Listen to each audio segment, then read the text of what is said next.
Hi everyone, I'm going to take a look at the Champions League Player of the Week selection that we've got. As always, I'll put timestamps in the description for each player, so if you want to hear about a particular player, just click on the link in the description. So let's have a look at who we've got. There's a couple of 4-stars in this particular pack. Start with Natan, Napoli centre-back. So again, it's this recurring theme with trending centre-backs lately. Terrible defensive engagement. He's not bad with his awareness and tackling. They're both pretty good, but that engagement just kills him right off the bat. Pace is decent for a centre-back. Physically quite strong. Jumping's not brilliant. When you look at the skill set, there's no aerial superiority, so he won't be brilliant in the air. He won't be too weak either, 188 centimetres, so he's about 6'2". He's quite a tall guy, but still, no aerial superiority. He's got interception and blocker, acrobatic clearance as well, so he's got 3 important skills for a centre-back. Doesn't have man marking. A bit lacking. There are a few skills you could do with really, but like I say, that defensive engagement, that just kills it for me. It's just nowhere near high enough, so it's a glaring weakness. And unless you're a Napoli fan, you really want this guy for one of your, for your Napoli squad, for example, I just don't think he's going to be good enough, to be honest. Our other 4-star, Fermin from Barcelona. So this is quite an interesting one, actually. So he's a creative playmaker, attacking midfielder, can play wide left as well. He's not the quickest, though, when you look at his pace. His pace is okay, but not great. So I'm not sure it'd be best suited to wide left. Attacking midfield, I think, is where he's going to be best. In terms of his skills, they've given him rising shot, and they've also given him long range shooting and one-touch pass. So very, very effective skills to give him. And he's also already got through passing, weighted pass. Got a couple of little skills for skill moves there as well. So yeah, he's got some end product, decent skill set. And when you look at his attributes, like I say, the pace is okay, balance is decent, stamina's not great. Got to be careful with that. Only 73, so he will get tired pretty quickly. Down the left there, the attacking awareness is okay, but not brilliant. But he's good on the ball. 92 ball control is fantastic. His passing is good. Finishing at 81 is pretty good for an attacking midfielder. So all those attributes combined with his skill set, I think it's pretty decent actually for a 4-star card, especially. I think that's a pretty strong attacking midfielder. I think certainly Barcelona fans would love to pick this guy up to put him in their Barca squads, but I think in general this is a pretty decent attacking midfielder. Not an elite level one, but certainly a pretty good one.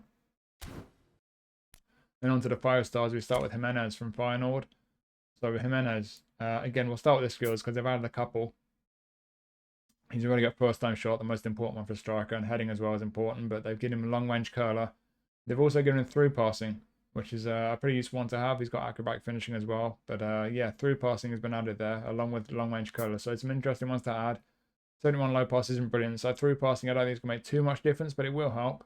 Not great on the ball, but he's all about just finishing, getting into good positions and finishing. His awareness is good.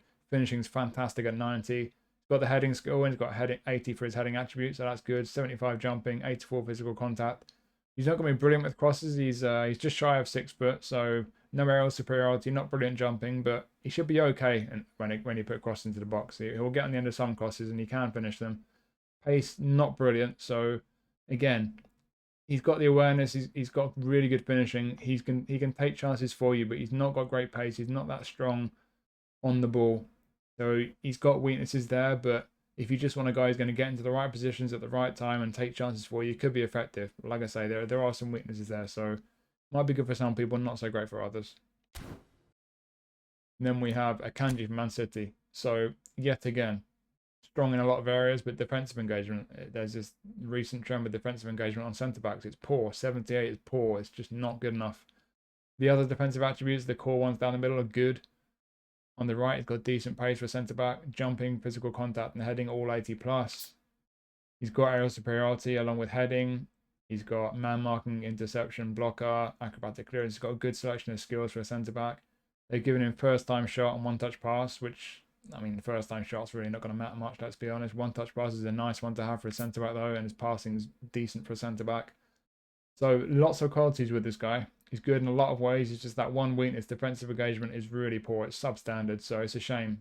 There'll be a lot of people who might not think that's too bad and be happy enough to pick this guy up. But for me, that's a real shame because I've got so many centre-backs already who are better than that and don't have any glaring weaknesses. So kind of spoils the card a bit, as is the case with a lot of centre-backs lately. Like I say, it's a bit of a recurring theme, unfortunately. But yeah, apart from that, he is very good. It's just that one glaring weakness.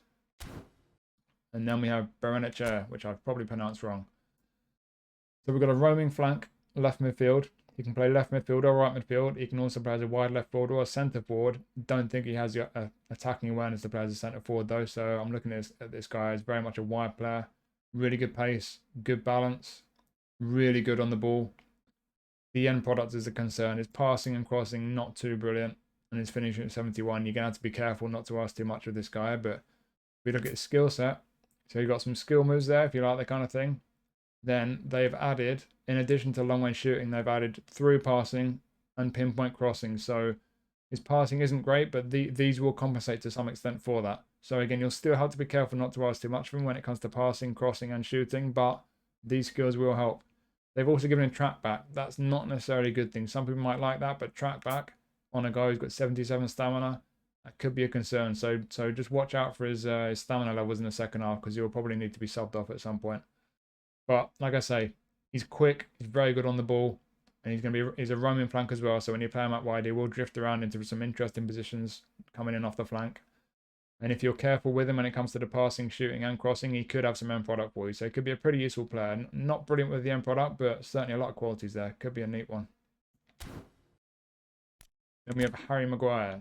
So Harry Maguire, they've not really done much with this guy. His skill set hasn't been changed. He's already got some important ones: heading and aerial superiority, interception, blocker, man marking, fighting spirit. He's only really lacking sliding, tackle, and acrobatic clearance, which aren't the most important, although it would be nice, obviously, to have them. But what you're getting with this guy, with Harry Maguire, he's not quick. His defensive attributes are mostly good. 82 for engagement. Again, they don't seem to like giving centre-backs high engagement, but 82 could be worse. What you're getting with this guy, though, it's the physicality. I got a version of Maguire from a recent English League pack, and I've built mine pretty similar to this. Not the quickest, but very physically strong.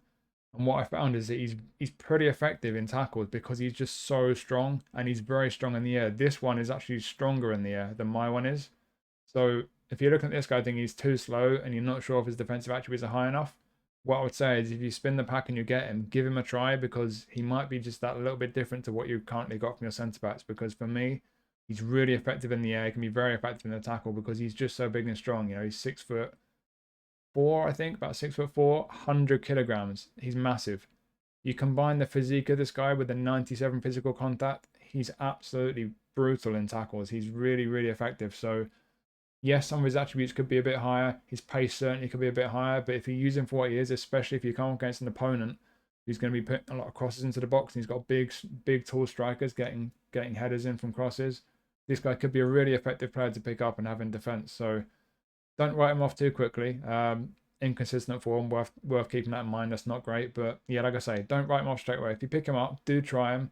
He might be worth having as an alternative to what you've already got, especially against people putting a lot of crosses into the box, because I've got a similar one, like I say, and I'm very happy with mine. He's very effective, and he's just so strong. That really is the best thing about him, and you can't sleep on how important that is for a centre back.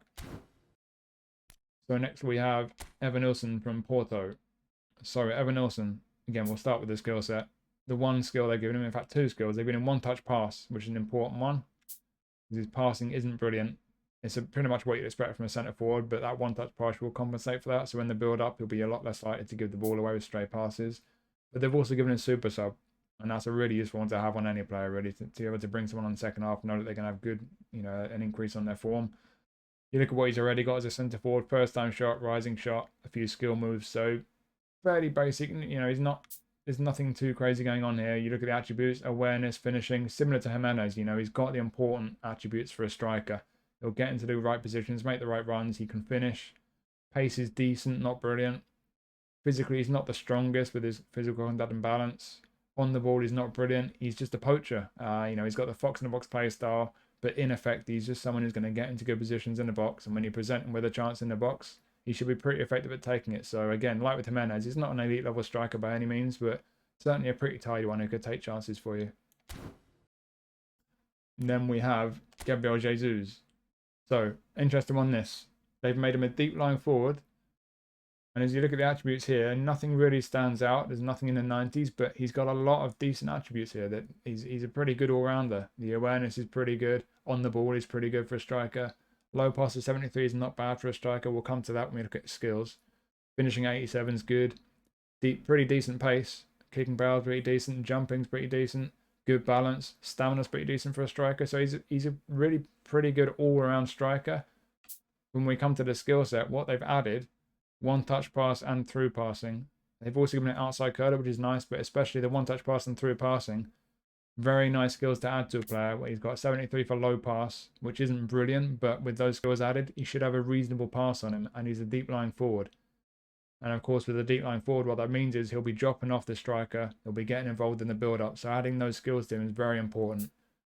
He's already got some skill moves there. He's got heading and acrobatic finishing, so with 80 jumping, he should be all right from crosses. Not brilliant because he's not the tallest, but certainly he'll be all right. The one thing he's lacking is first time shot. He's got long range curler there, which is nice, but first time shot is so important for a striker, so it's a shame he's not got that. But long range curler is a nice one. Got finishing 87, like I say. You can play him wide left, and he could actually be pretty effective there. You know, he's got very decent pace, balance, pretty good on the ball, very good finishing. The awareness is good. It might be that he's most effective wide left for you. You know, deep line forward is not a playing style that everyone likes. I don't like it personally. I like my centre forwards to be more aggressive with their attacking movement. But maybe if you don't like that playing style, he could be a wide left player for you. He could be an effective one. So two possible uses for him there. For me personally, I think I'll probably play him wide left. But yeah, some people like that deep line forward playing style. Like I say, the skills they've given him, the way his attributes are built, he's really good all round. Could be very effective in either of those roles. So pretty good card that on the whole.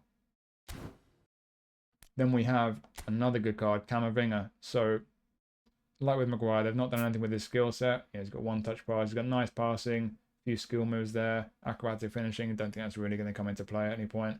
Track back interception, sliding tackle, so some defensive stuff there. They've made him a box-to-box. I'm not sure. I think he's normally an orchestrator, but he's a box-to-box, this card.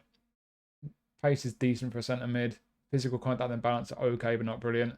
Stamina at 82 for a box-to-box is not great, actually. You'll need to keep an eye on that because he may get tired fairly quick. Defensively, he's okay. He can do his defensive work. As I mentioned with the skills there, he's got trap, back interception, sliding tackle. But then you look down the left, that's where he's got the real... These are his greatest strengths. On the ball with 90 ball control. He's fantastic on the ball. And then passing there, fantastic again. 91 for low pass, 84 lofted pass. So on the ball, this guy is going to be brilliant. Attacking awareness isn't so great. You look at the way his attributes are weighted and the way they're balanced. He's kind of got an orchestrator build, really. But he's a box-to-box with not great stamina, and his attacking awareness is only 70. So I think his play style and the way, you know, the way his attributes are balanced, it's almost a bit of a mismatch there. It's a bit of a shame. But you could play him as a defensive midfielder, box-to-box maybe. Maybe that's where he's best. Maybe you could put defensive on him and have him staying back and try and keep an eye on that stamina. But yeah, either way, you've got a guy here who's got a lot of great qualities, especially on the ball. Brilliant on the ball, got some brilliant passing. You do need to keep an eye on that stamina. But yeah, one or two slightly disappointing attributes there. But on the whole, a guy with a lot of qualities who could be a very effective midfielder for a lot of people. And I'll just briefly mention he can play left back apparently, but he's not quick enough. So I wouldn't ever consider playing there. 78 pace for a left back, not a chance. But yeah, as a centre midfielder, one or two weaknesses, but some real qualities as well. So it could be a very nice card for a lot of people. Then we have our goalie, Donnarumma. So what to say about Donnarumma? It's what you'd expect, really. Pretty good awareness at 85. Catching and parrying are both pretty good, actually, 85 and 84. But then the reflexes and reach both at 90 for a guy who's 196 centimeters. That's 6'5", I think. He's a big, tall guy with great reach and reflexes. So he's going to be very effective. The opinions I hear from people on Donnarumma who've got him, it seems to be quite mixed. There are some who say he's a bit of a liability and he can really flap at some shots and make mistakes. But other people just say he's unbeatable. He's brilliant in goal.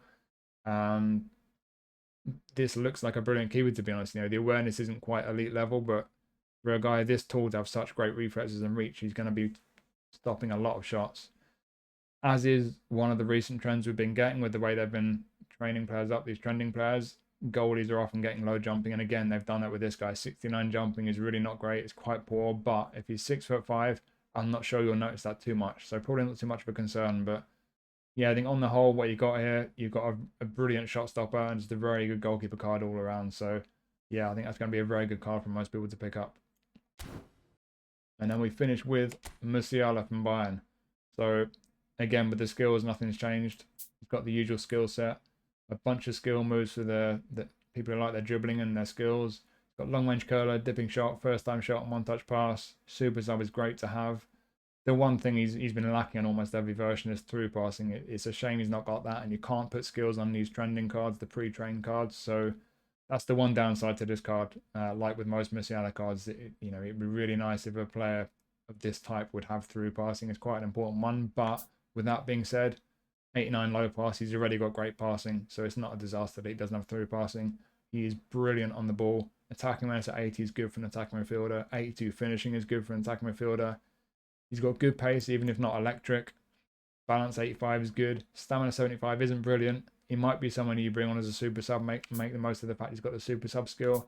Otherwise, you're going to have to sub him off by about the 60, 70 minute mark. But yeah, on the whole, it's pretty much what you'd expect from Musiala. Brilliant on the ball. He's got end product. Very good card. I've got a version of him that I've built to be pretty similar to this, to be honest. And he feels really good on the ball. He's great on the ball. He's a very good player to play as an attacking midfielder. Can play wide on the left as well because he does have pretty good pace. And like I say, being as good in the ball as he is, having long range curler especially and first time shot, he can very much play wide left as well as attacking midfielder. So yeah, that's a very good card. So yeah, on the whole, as is often the case with the Champions League packs that we've been getting, we've got some very good cards in there. Some disappointing centre-backs, but yeah, it's a pretty good pack on the whole. I think certainly Musiala, Donnarumma, Gabriel Jesus, they're probably the best three for me. And like, as I mentioned earlier, don't sleep on Maguire because he's a big, strong boy, and I think he's better than some people might realise. But yeah, an interesting pack. So hopefully you found that useful. Thank you as always for watching. There'll be some more videos coming up soon on the channel over the next week or so with all the new packs and stuff. So yeah, thanks again for watching. I'll see you soon.